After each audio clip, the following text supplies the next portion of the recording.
আন্দোলনকে সোচ্চার করার জন্য আজকে আমরা এখানে উপস্থিত হয়েছি। আমাদের এই আন্দোলন বাস্তবায়ন, তিস্তা বাঁচাও আন্দোলন তিস্তা নদীর অববাহিকায় নতুন প্রকল্প না হওয়া পর্যন্ত আমাদের এই আন্দোলন চলবে। আমরা সবাই একসাথে থাকবো। আমাদের সকলের প্রিয় নেতা তিস্তা নদী রক্ষা আন্দোলনের প্রধান সমন্বয়কারী এই লালমনিরহাট রংপুর বিভাগ তথা উত্তরবঙ্গের জনপ্রিয় জননেতা অধ্যক্ষ আসল আব্দুল মহোদয়ের নির্দেশে তিস্তা মহাপরিকল্পনা যে মেগা প্রকল্প বাস্তবায়ন সেটা যাতে দ্রুত করা হয়, এটার উদ্দেশ্যে আজকে এই জেলা প্রশাসক অফিসে আসা আমাদের এবং জেলা প্রশাসক মহোদয় বরাবর একটি স্মারকলিপি প্রদান করি। আমরা দ্রুত এই মেগা প্রকল্প বাস্তবায়নের জন্য এই যে অন্তর্বর্তীকালীন সরকার আছে সেই সরকারের প্রধান উপদেষ্টা তার নিকট আবেদন জানাচ্ছি।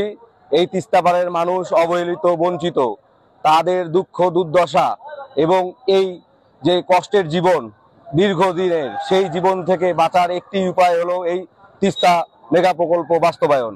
আপনারা জানেন গত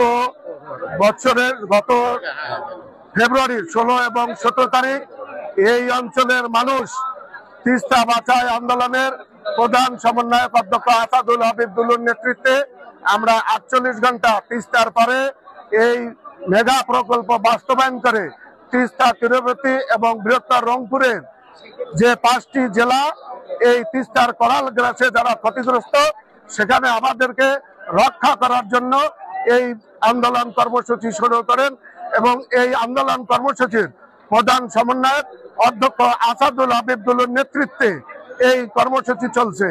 আমরা চাই এই অন্তর্বর্তীকালীন সরকার অবিলম্বে এই কাজ শুরু করবেন।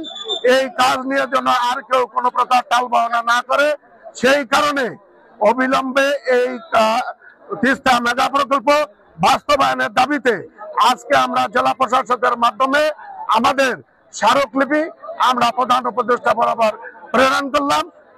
তিস্তা বাঁচাই এই প্রকল্প অর্থাৎ তিস্তা মহাপরিকল্পনা, এটা শুধু লালমনিরহাটের মানুষের নয়, রংপুর বিভাগের নয়, সারা বাংলাদেশের একটা প্রাণের দাবি। এই দাবিটার বিষয়ে আপনারা যেই স্মারকলিপি আজকে দিয়েছেন, স্মারকলিপির মূল বিষয়বস্তু হলো অন্তর্বর্তীকালীন সরকারের মেয়াদকালে তিস্তা মহাপরিকল্পনা কার্যক্রমের শুভ সূচনার দাবিতে স্মারকলিপি প্রদান।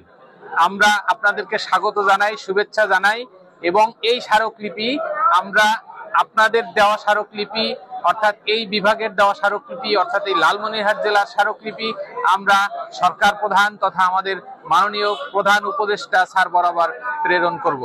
সকলকে ধন্যবাদ।